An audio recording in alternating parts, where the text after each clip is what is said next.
je peux poser une question. Donc, est-ce que avant la formation, est-ce que vous connaissez déjà cette technique de taille pour la régénération? Est-ce que c'était connu? Tout d'abord, bonjour et bienvenue. Et c'était avec un grand plaisir de se retrouver parmi toute l'équipe, hein, des agriculteurs, des techniciens et l'encadrement. Vraiment, c'est un projet très ambitieux parce que la Kabylie possède un patrimoine oléicole vraiment très important. Et malheureusement, avec les menaces, le premier facteur de dégradation, c'est les incendies. On espère bien que ça ne va pas se reprendre. Tout de même, on peut, c'est-à-dire prendre en considération comme quoi c'est l'occasion pour régénérer notre verger et le conduire bien qu'il faut. Si je reviens à votre question bien précise, est-ce qu'on maîtrise? Il y a un savoir-faire ancestral, plus ou moins bien adapté, mais également on est formé. Il y a des ingénieurs, des techniciens. Mais l'apport du PASA, vraiment, il est très très important. D'ailleurs, même les résultats commencent à apparaître sur le terrain grâce à ces rencontres, aux différentes formations qui se sont effectuées à l'ITMA et même nous, c'est-à-dire on diffuse le savoir au niveau de toutes les localités. D'ailleurs, on sillonne toute la wilaya, on fait des caravanes et tout, et également par les réseaux sociaux, via le Facebook et tout. Donc ça commence. Déjà, ça commence très bien. Il y a des objectifs court terme, moyen terme et long terme. Déjà, par exemple, pour la taille, bien sûr, pour ne pas sortir trop, et comme ici par exemple, on a fait le regroupement, on a fait la démonstration de la taille de régénération et ensuite la taille de formation. Par exemple, si on prend ce sujet, comment il était? Il était un arbre comme celui-là, incendié. Il y avait plusieurs, il avait polytron, comme on le dit, il y avait plusieurs. Donc on a montré aux agriculteurs comme quoi il faut choisir un tronc bien d'aplomb, qui ne soit pas incliné. Et ensuite, ici il y avait des poussées buissonnantes. C'était buisson. On a dit comme quoi il faut choisir des troncs comme ça, 4, 5 pour faire la formation. Parmi les objectifs de la taille, c'est de rabaisser l'arbre. Parce que lorsque l'arbre il est haut, donc c'est pas indiqué. Et avec même les risques que les agriculteurs tombent, les accidents et tout. Parmi les objectifs de régénération, c'est de rabaisser les arbres et faire une taille de fructification qui va nous donner un olivier. C'est un arbre qui va donner du fruit, c'est pas un arbre qui va monter en forêt. Voilà. Brièvement, pour laisser peut-être la parole à... Je tiens juste à rajouter un truc, c'est que justement, donc en réponse à votre question, il faut savoir que cette année c'était une situation un peu inédite. Donc, il y a eu des incendies énormes. Alors le PASA a été sollicité en tant que programme pour faire face à cet événement qui est inédit. Donc on a été sollicité pour différentes activités. D'ailleurs, on a organisé le symposium en réponse aux incendies. Et donc ces activités-là s'inscrivent justement dans notre démarche de les orienter et surtout de les accompagner à affronter un peu le... Donc on a essayé de réunir un peu les connaisseurs, des gens qui possèdent un savoir-faire, parce que je pense qu'il y a des générations qui n'ont jamais vu ça, donc ils ne savent même pas comment faire face. Donc c'était au fait l'occasion pour les réunir et leur montrer comment faire face à ce genre de situation qui ne sera pas forcément le dernier. Voilà, malheureusement. Si je peux rajouter un mot, bien sûr. Bonjour tout le monde, c'est M. Wassif, technicien agricole, conseiller agricole dans le cadre du PASA. Donc vous avez posé une question sur est-ce que vous saviez déjà, est-ce que vous avez déjà ces connaissances? Certes, pour des techniciens et des ingénieurs, qu'il y a un savoir, mais grâce à ce programme du PASA, ça nous a permis de nous épanouir, de sortir beaucoup plus sur le terrain, d'organiser surtout ce qu'on est en train de faire un peu partout dans la Kabylie, ces journées de formation et de démonstration. C'est vrai que la Kabylie, c'est un bassin, dirais, polyécole, mais avec des pratiques ancestrales qu'on devra changer et avec bien sûr notre mentalité de montagnard. C'est pas évident de changer les choses, oui, les comportements des gens du jour au lendemain. Donc, grâce à ce programme, on espère qu'on pourra changer. D'ailleurs, les résultats commencent à se voir un peu partout, qu'on pourra réussir à changer les mentalités et passer aux nouvelles méthodes, bien sûr, avec tous les moyens que le PASA est en train de mettre à notre disposition. C'est une forme d'actualisation de connaissances, parce qu'il y a un savoir-faire qui est déjà là, mais il a besoin d'être reconduit. Pour un technicien, madame, on a toujours besoin d'être mis à jour.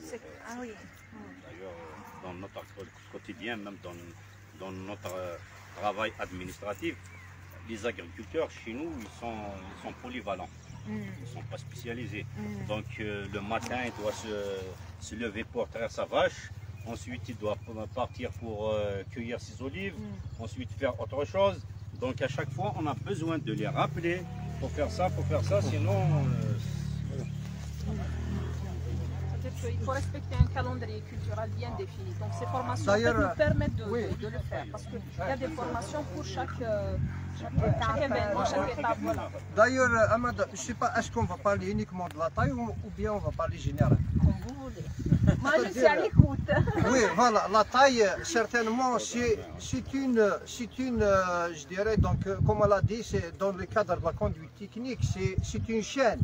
C'est une chaîne. C'est un calendrier de travail en fonction de chaque mois, il y a des trucs à faire. La taille, c'est un maillon.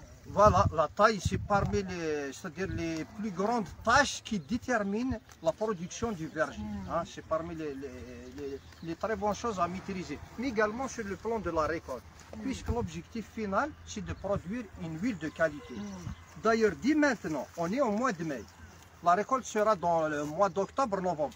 Déjà, on commence à préparer la récolte pour essayer de changer par rapport à un meilleur moment de récolte, au meilleur moment par l'indice de maturation. Donc déjà maintenant, on commence à préparer nos agriculteurs. Au niveau de chaque région, on a des agriculteurs de contact qu'on essaie de convaincre. Ils sont convaincus comme quoi déjà le fruit de l'olive, il doit être récolté sur l'arbre. On ne va pas le collecter dans la terre. On bête, c'est-à-dire on va commencer la récolte tôt, au stade de viraison, pour avoir un bon fruit. Lorsqu'on obtient un bon fruit, il va nous donner une bonne huile de qualité. Donc ça, c'est parmi les objectifs proches, à court terme, c'est au moins de convaincre 10% des agriculteurs à adopter ce mode de récolte.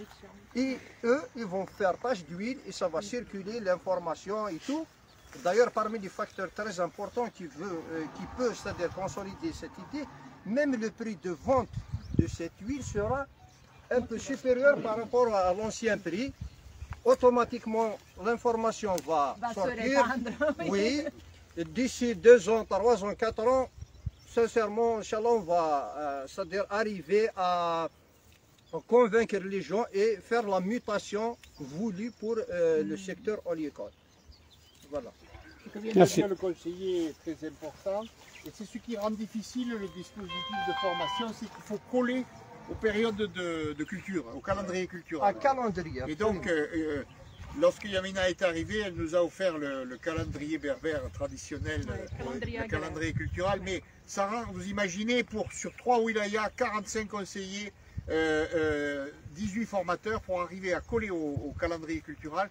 C'est ce qui rend le dispositif très difficile à mettre en œuvre, mais jusqu'à présent, on y parvient. Voilà. On est en la première année, donc déjà avec ce qu'on a fait, ça va.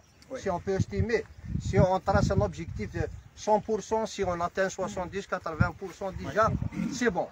L'année prochaine, on va essayer de s'améliorer. Chaque année, on s'améliore, et surtout avec, bien sûr, avec tous les acteurs, à commencer par les agriculteurs. Vraiment, on les remercie beaucoup. Comme l'association Azar Ntizoumourt, qui est active de l'extrême est dans l'extrême nord, c'est-à-dire elles sillonnent tout le territoire, surtout ils sont actifs même sur les réseaux sociaux, vraiment les remercier, mais également l'encadrement, tout ici présent, la chambre et nos professeurs, la sommité de l'université, Dr Guissous et tout le... C'est un travail d'équipe et bien sûr vous également avec toute votre expertise, on vous remercie, on espère c'est-à-dire participer tout le monde pour réaliser cette mutation. Vraiment c'est très très ambitieux. Parce qu'il faut voir même l'impact socio-économique. C'est ça. Après tout, certes, une huile de bonne qualité, mais l'impact socio-économique, on va créer toute une dynamique. Il va y avoir c'est-à-dire il va y avoir création d'unités de prestation de services de taille, de récolte, avec l'introduction des outils modernes comme le peigne pour la récolte, pour les machines et tout. Ça va créer toute une dynamique socio-économique qui va entraîner la région.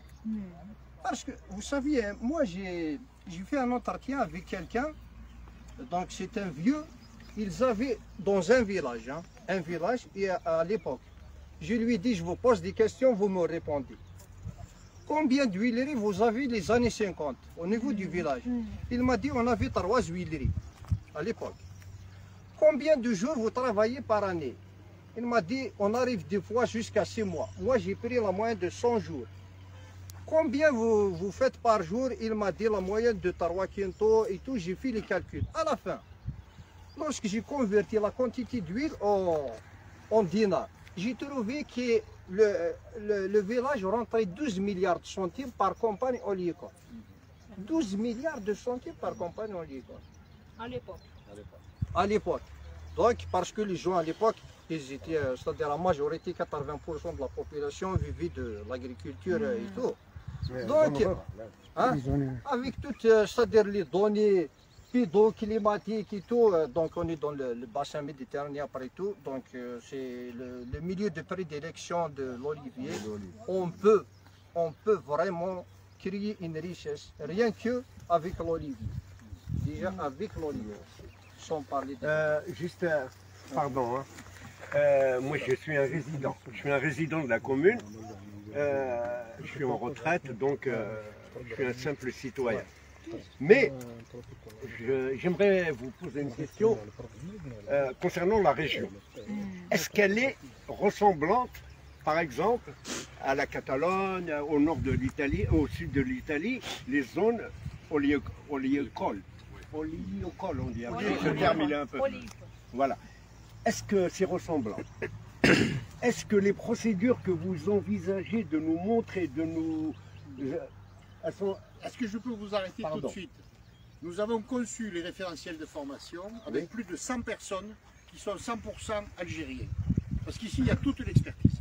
Simplement, on a organisé les choses de façon rationnelle. On a réuni des ateliers de 8 personnes sur chacune des 34 thématiques. Donc, évidemment, on fait du benchmark, c'est-à-dire qu'on va regarder les meilleures pratiques qui sont pratiquées en Italie, dans le sud de la France, en Catalogne ou en Grèce, ou en Tunisie, bien sûr. Mais l'essentiel du contenu des référentiels de formation, il est endogène. C'est-à-dire qu'il est parfaitement adapté. Il y a un terme qu'on utilise tout le temps, c'est le terme de contextualisation. Propre. On est sur propre à l'endroit. Bien sûr, propre aux 3 wilayas de la capitale. En gros, en une phrase. Oui. Nous allons produire 34 référentiels de formation. On a mis à contribution. Nous avons. Ils existent. Ils existent. On les édite. Voilà, la phase d'après. Et les conseillers seront formés sur ces 34. Mais d'abord, je voudrais revenir à votre question. Oui. Le référentiel, il est parti sur bon, c'est un expert qui l'a fait. Il a commencé par un référentiel de base, c'est-à-dire la science, ce qu'elle dit, ce qui est universel et tout. Mais on a organisé à Alger des ateliers avec des panels, dans lesquels panels nous avons mis les institutions du ministère, les universitaires, mais à chaque fois des professionnels de la région. Pourquoi? Parce que, comme le dit M. Rive, Olivier, qui est responsable du programme, donc de sa mise en œuvre, c'est pour contextualiser la thématique à la région, pour son La spécificité. La spécificité. La Donc, procédure propre à la région. voilà, Ah donc oui. sur le fond, c'est ce qui est universel, c'est toute la science, où tu es Bien arrivé aujourd'hui, Bien sûr. mais en ajoutant un peu cette spécificité locale. Voilà. Eh bien, Il a posé une il y a des question qui est petites importante. parenthèses par rapport à la Ouais. région, bien sûr. Voilà. Vous avez posé une question. C'était est-ce que la Kabylie, enfin cette région-là, elle ressemble un peu bien Géographiquement. sûr mais bien sûr, parce que c'est la Méditerranée. C'est le bassin. Et le cortège justement végétal, c'est pareil. Même elle est italienne, elle est du sud de l'Italie. Exact. Elle connaît la figue, elle connaît l'huile C'était le d'olive, parce but de que- ma question. Voilà, c'est le bassin méditerranéen Donc qui les nous réunit. procédures doivent être Voilà. plus ou moins ressemblantes. Après, est-ce qu'il va falloir reproduire tout ce qui a été fait à l'étranger ici? Ça m'étonnerait que. Ça m'étonnerait. Ma question, ma réponse c'est bien sûr que non. Parce qu'effectivement, il faut contexter. Nous avons des conditions qui sont différentes. Nous avons une situation socio-économique qui est différente. Nous avons des besoins qui sont différents. Et l'altitude. Et Et l'altitude. l'altitude, bien sûr. Après, il faut, bien sûr que je ne vais pas traiter l'olivier. Et le sud de la Je ne Méditerranée. vais pas traiter l'olivier à basse altitude comme je vais le traiter à haute altitude. Exact. C'est Exact. tout. Mais la science, le savoir-faire, il est unique. Après, c'est à nous il est élastique aussi, il est unique, mais il est élastique en même temps. Donc, on peut l'adapter à nos besoins, à nos propres besoins. Mais c'est important déjà de l'acquérir. Et juste une complémentarité. La question, je la prolonge un petit peu. Oui. Toujours concernant l'Italie. Parce que je me pose des questions. Bien Je suis sûr. désolé, je suis un simple Non. citoyen, mais est-ce que plus on monte en Italie, est-ce que les champs d'oliveraies, est-ce qu'elles sont importantes? Est-ce qu'elles ressemblent au nôtre? Parce que plus on monte dans le nord, plus c'est montagneux. Vous êtes d'accord? Plus ou moins. Ça dépend.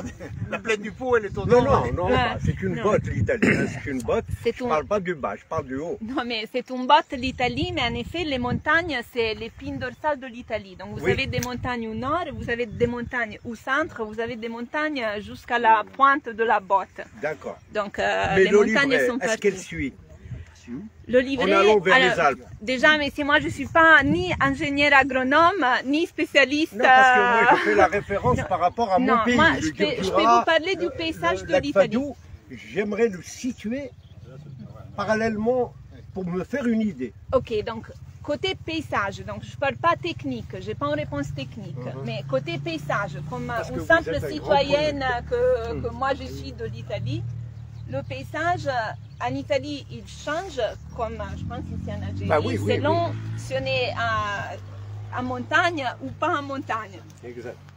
Est-ce qu'en Italie, nous avons des paysages d'oliviers, de montagne et de plaine? Oui.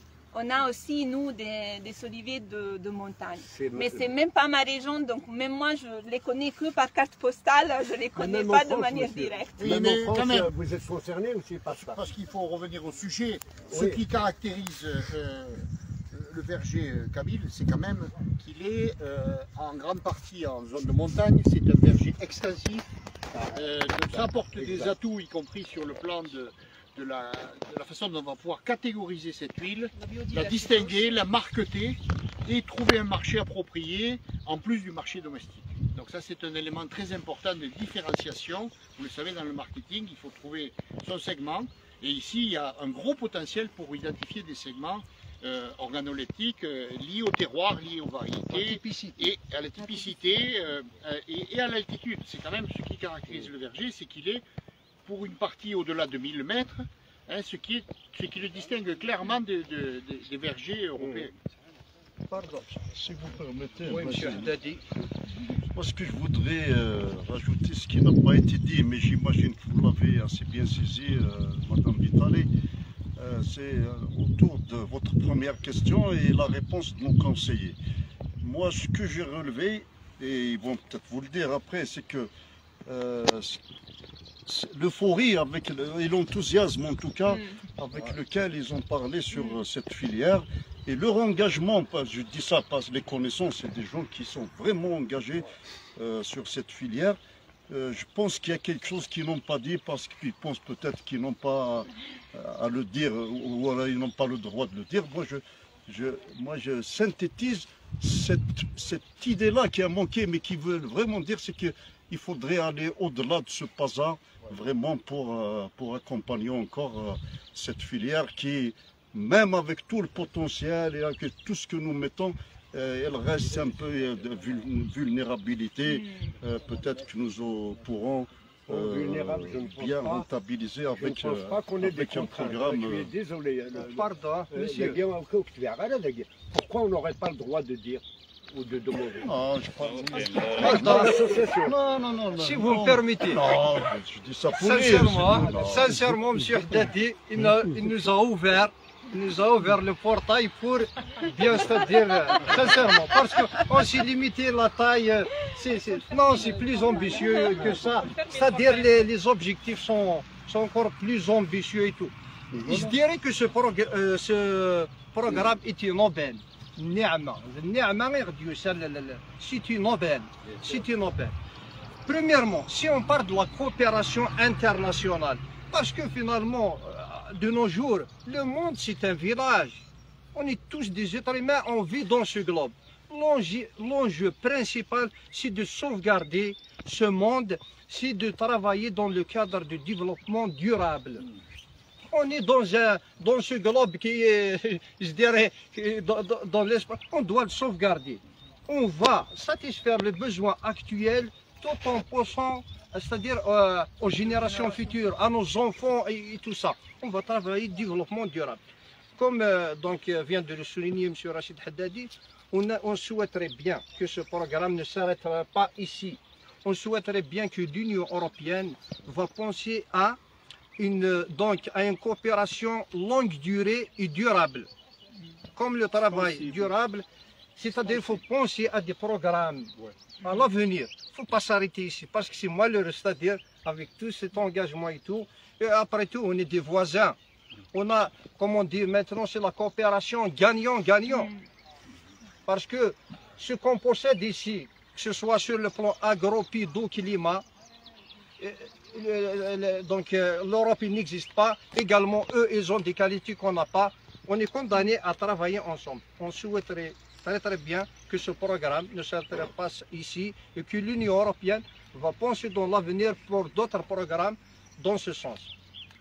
Voilà. Le deuxième point sur lequel je voudrais bien parler, par rapport à M. Boussa d'ailleurs, on a parlé une fois, les programmes de subvention étatique, on souhaiterait bien qu'ils vont faire entrer ce matériel et tout dans le cadre des programmes. Parce que maintenant, lorsqu'on sort chez les agriculteurs, ils vous disent, est-ce que ça existe ce PEN? Est-ce que ça existe ça? Est-ce que ça existe? On souhaiterait bien qu'il y ait des programmes de la part des pouvoirs publics pour faciliter déjà la disponibilité. La deuxième des choses, qu'il y ait des subventions pour l'acquisition de ce matériel, pour vraiment booster comme il le faut ce créneau. Est-ce que vous pouvez rajouter l'achat en commun?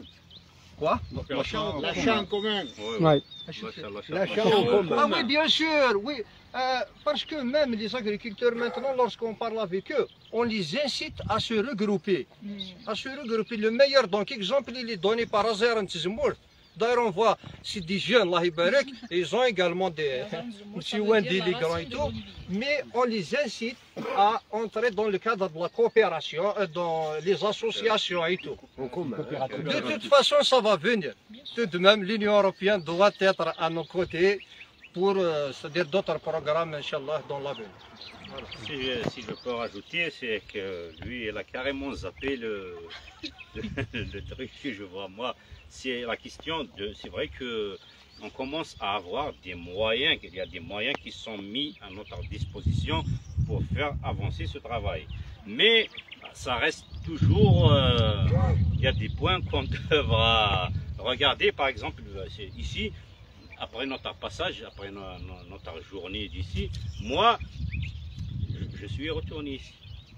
J'ai visité d'ailleurs j'ai fait une vidéo que j'ai postée, j'ai revisité le verger pour voir le résultat, mais c'était avec des moyens, ça veut dire des moyens personnels, avec ma 4L. D'ailleurs, je ne suis pas rentré avant la nuit, c'est pas évident. C'est déjà bien d'avoir une 4L. Oui. Il faut la garder. J'en ai deux.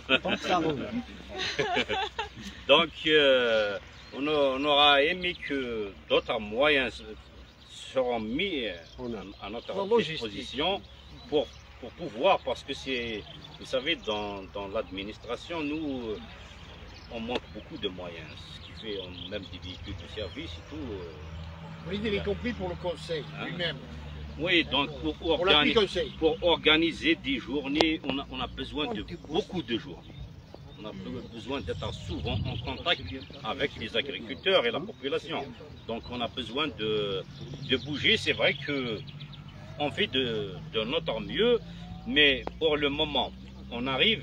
Mais je crains qu'à long terme, ça va devenir des charges qu'on ne pourra pas supporter. Donc espérons que le programme va s'intéresser. L'information. J'ai remarqué, l'information, elle est un peu... On ne la maîtrise pas. On ne maîtrise pas le système d'information. Moi, j'ai remarqué ici que beaucoup de gens des écrits ne sont pas au courant de ce qui se passe. Alors, Yakoulen, l'association qui vient de Yakoulen plus celle des écrits, je leur tire chapeau. C'est des jeunes, même à Yakoulen, ils ont vraiment de l'ambition dans ce domaine. Ils veulent changer les choses, mais malheureusement, je constate, ça c'est un fait, je constate que certains villages ne sont même pas au courant de cette opération. Donc je pousse, je demande à ce que l'information soit plus importante. Informer, inciter les gens à s'intéresser. Voilà ce que je veux dire. Il y a un désintéressement. De toute façon, on est juste au début. Hein. C'est ça le début. On est au premier pas. Ça ne nous décourage pas. De toute façon, on aimerait bien qu'il y ait l'intégration. C'est-à-dire l'intégration de tout le monde. Et ça va se faire avec le temps. Parce que ici, notre organisation sociale, chaque village, il a un comité de village. Il a un comité de village. Maintenant, c'est-à-dire il faut qu'il y ait un travail de proximité, petit à petit. Comme vient de le souligner mon ami, certainement, il y a toujours c'est-à-dire le manque de logistique. Parce que comme maintenant, on travaille avec nos propres moyens, c'est pas possible. On achète l'essence, on achète et tout, on paye le transport. C'est-à-dire, certes, on travaille avec les réseaux sociaux, mais il n'y a pas mieux que ce travail de proximité. Il faut voir, il faut toucher le geste, il faut maîtriser le geste et tout. Voilà. Grosso modo, c'est ça. On aimerait bien, c'est-à-dire entendre également, pour nous donner, c'est-à-dire votre avis par rapport à ce qu'on a dit, par rapport à votre vision. Si vous permettez, je vais leur poser une question, juste à la Chambre, donc il y a la DSA qui sont un peu responsables après du déroulement des opérations sur le terrain, nos opérations du PASA concernant les formations.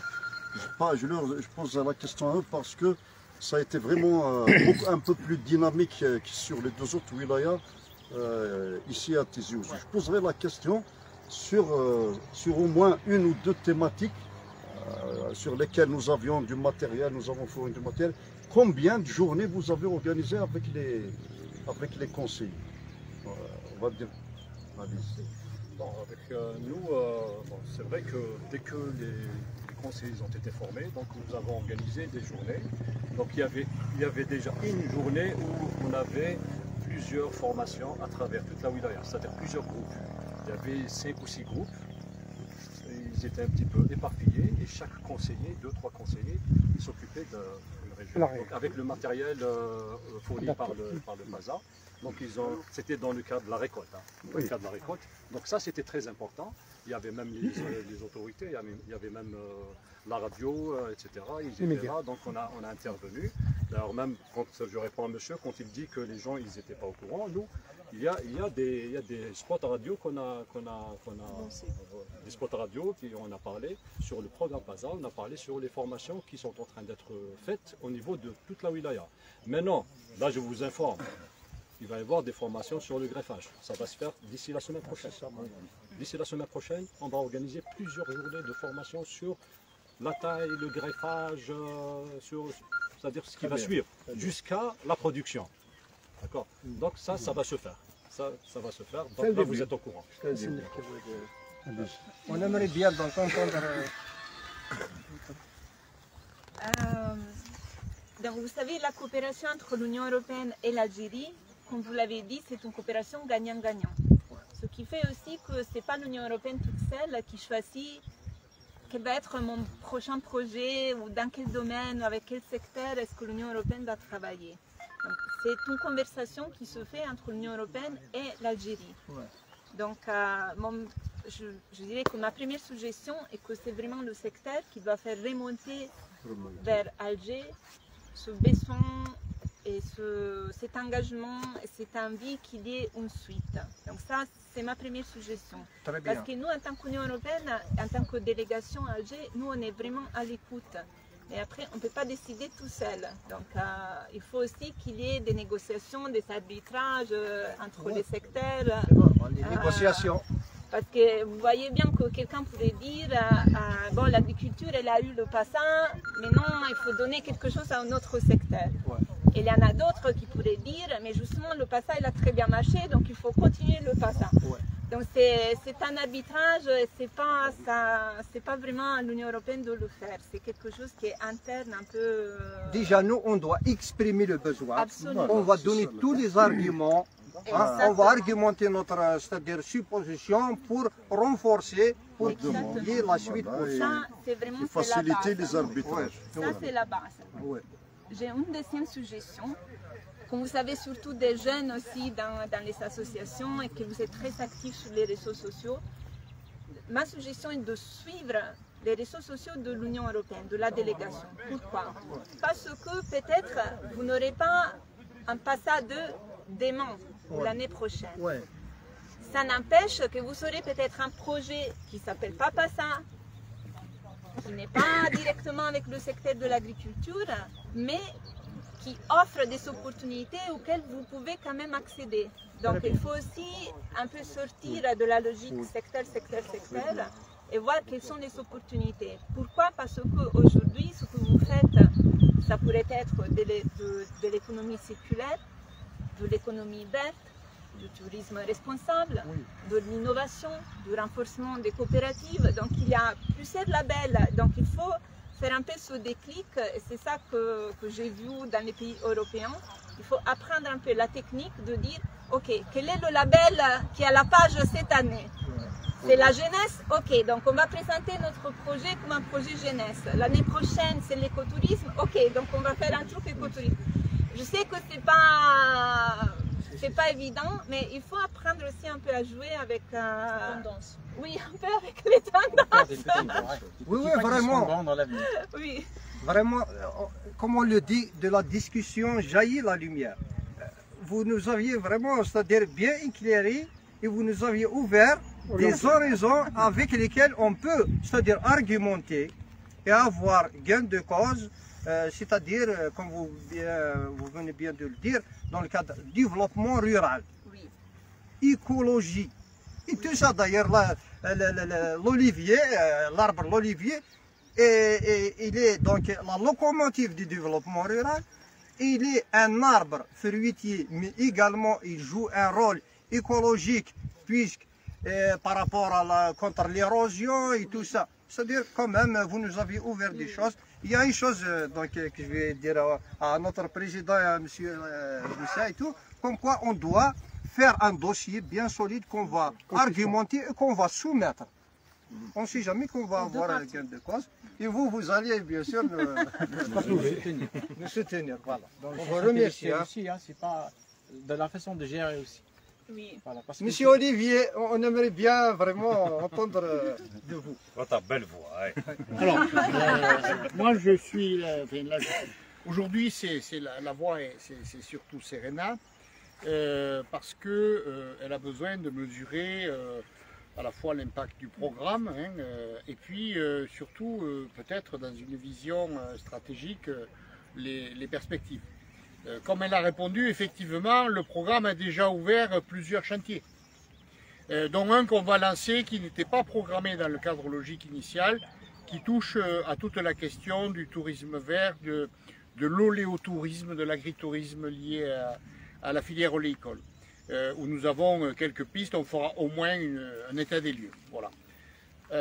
Il n'en demeure pas moins que sur au moins ces 3 wilayas, et vous savez que nous avons accepté, enfin nous avons proposé à l'Union européenne qui l'a accepté, d'intégrer les wilayas voisines pour renforcer finalement ce bassin de production oléicole, puisque 3 conseillers de chacune des 5 wilayas voisines vont vous rejoindre pour renforcer ce maillage du territoire. Mais il n'en reste pas moins que c'est ici la filière principale, structurante, et qu'il s'agit de conduire des actions sur la production, la transformation et la mise en marché, de se mettre en ligne par rapport au marché domestique et au marché international. Vous avez tous participé à la restitution. C'est bien en termes de pilotage par le marché que nous allons pouvoir accompagner cette filière. Bien sûr, il y a toutes les activités connexes et périphériques qui vont aussi apporter des compléments de revenus, mais comme vous l'avez très bien démontré, le cœur du revenu du producteur et du territoire, c'est quand même autour de la transformation de l'olive. Il faut donc qu'on puisse avoir, en tout cas, amorcer des politiques, enfin pas des politiques parce que ça relève des pouvoirs publics, mais des accompagnements qui vous permettent de vous prendre en main. Honnêtement, au début, j'étais très pessimiste sur la question coopérative. Quand je suis arrivé, je trouvais que l'état des lieux n'était pas satisfaisant. Entre-temps, il y a eu une réglementation qui est venue nous faciliter le travail, une facilitation notamment des agréments. Et depuis, j'ai même pu écrire qu'il y a une sorte de printemps coopératif au cours du printemps 2022. Et nous avons l'émergence non pas de coopératives de producteurs, mais plutôt des coopératives de triturateurs et des coopératives d'olifacteurs dans tous les domaines. Et donc ça, c'est très encourageant. Donc je pense qu'effectivement, comme l'a dit Serena, cette voie de l'organisation des producteurs, de l'action collective, sous toutes les formes, ça peut être des groupements, ça peut être des coopératives, certaines associations professionnelles, il faut renforcer l'action collective. Par ailleurs, la Chambre d'agriculture chez vous, plus qu'ailleurs, a anticipé sur les besoins de pérennisation, puisqu'elle a renforcé le dispositif de conseillers et elle nous a dit, écoutez, on ne les équipera pas forcément cela, puisque nous on a dit on ne peut équiper que les conseillers qui étaient prévus, mais on va mutualiser les équipements pour faire bénéficier maximum de bénéficiaires sur le terrain de nos outils et de nos techniques. Voilà. On a peu de temps, je rappelle, c'est un véritable compte à rebours pour arriver à dérouler tout le dispositif de formation dans les 20 mois qui suivent, avec tout cet enchaînement, mobilisation des formateurs des conseillers, démonstration auprès des principaux leaders. Vous avez utilisé un autre terme, mais vous avez la chance d'avoir autour de chaque conseiller des oliculteurs et des olifacteurs qui sont un peu des références auprès de leurs pairs. Et donc là, on a cet échelon de démultiplication, mais le temps est court, quoi. Le temps est compté. En tant que moi, je suis un praticien du développement rural. Je trouve qu'on est très serré dans les délais parce qu'on a quand même beaucoup perdu de temps avec le Covid, avec la maladie terrible de mon prédécesseur, avec les incendies, avec les problèmes diplomatiques, on peut en parler. Bref, donc on est vraiment sur un compte à rebours, c'est très difficile. Mais on a cet enjeu, on est déterminé. Moi, je salue l'enthousiasme de l'équipe. Le cœur du programme, c'est bien sûr toutes les institutions qui nous accompagnent, mais le cœur du dispositif, c'est les conseillers qui sont là au cœur du programme et qui permettent de diffuser les bonnes pratiques. Donc ça, c'est excellent. Voilà un peu ce que je peux vous dire à ce stade. On vous remercie, Monsieur Olivier. Le premier but que vous recherchez, à votre niveau, en ce qui concerne notre région. Ah mais on n'a pas qu'un but. Non, non, je parle toujours de l'olive. Oui, mais on n'a pas qu'un but. Le premier but à atteindre, la première étape. Nous, on a un cadre logique qui est porté à la connaissance de tout le monde. Vous savez que donc on a une population de producteurs et de triturateurs qui est importante, puisque la cible c'est quand même à terme 50 000 producteurs et 1000 moulins, sur lesquels des mutations sont importantes, on les accompagne dans le meilleur des délais, mais nous on est quand même dans une logique de pilotage par le marché, c'est-à-dire qu'il y a un marché domestique et un marché international que nous avons essayé de cerner au plus près, et nous voulons mettre en ligne la production et la transformation et le conditionnement, parce que là il y a une autre étape qui intervient maintenant, toujours dans le cadre de l'économie circulaire. Nous devons mobiliser des nouveaux moyens de conditionnement à la fois pour le marché domestique et pour le marché international. Il faut, en d'autres termes, il faut sortir du plastique, pour être concret, au plus vite. Et ça peut générer y compris des emplois périphériques sur le territoire. Merci. Un dernier mot en tant que conseiller. Donc on est déterminé en tant que conseiller et en tant qu'association d'y aller de l'avant pour diffuser le maximum pour les bonnes pratiques, que ce soit en taille, en greffage, toutes les bonnes pratiques, c'est-à-dire dans le cadre de l'olivier. On est là, on est déterminé à aller de l'avant à chaque fois avec des démonstrations, avec des sorties, malgré le peu des moyens peut-être qui existent, malgré le bénévolat.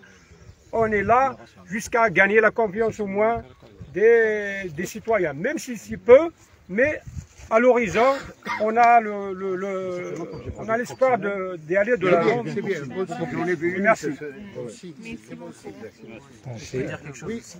En fait, chez nous, les oliviers sont très âgés et les gens ne comprennent pas que pour l'instant, on a des arbres qui produisent du bois. Ensuite, on a quelques olives qu'on ramasse pour faire de l'huile. Et ils refusent l'idée de couper l'arbre, en fait. Pour eux, la taille de régénération, c'est un massacre. Sauf qu'ils laissent passer 1 ou 2 années, après ils voient les résultats. Il y a des propriétaires qui ont des centaines d'oliviers, ils refusent de faire la taille de régénération, même pas pour un arbre. Ils refusent. Je sais. Il y a des chefs-d'œuvre en péril. Justement, J'en ai deux, je suis désolé, ils dépassent les 8 siècles. Oui, il faut les tailler. Vous allez laisser juste à la base principale, ensuite il va produire. En liberté. C'est la raison qui nous a amené à faire une parcelle Deux démonstrations. Exactement. Juste à côté de la route où tout le monde passe. Et encore, c'est Matin et c'est soir. là, elle est jeune. Ils vont le voir de visu. D'ici 2-3 ans, on verra cette parcelle comment elle va devenir. Ça, on va en faire Et c'est le plus important. D'ailleurs, Inch'Allah, ça va créer de l'émulation. D'ailleurs, même les parcelles qu'on choisit, on choisit toujours les parcelles qui sont au bord des routes. Pour donner à l'étudiant, voilà, à la population, pour voir la différence. Et je vous remercie. Merci. Merci bien.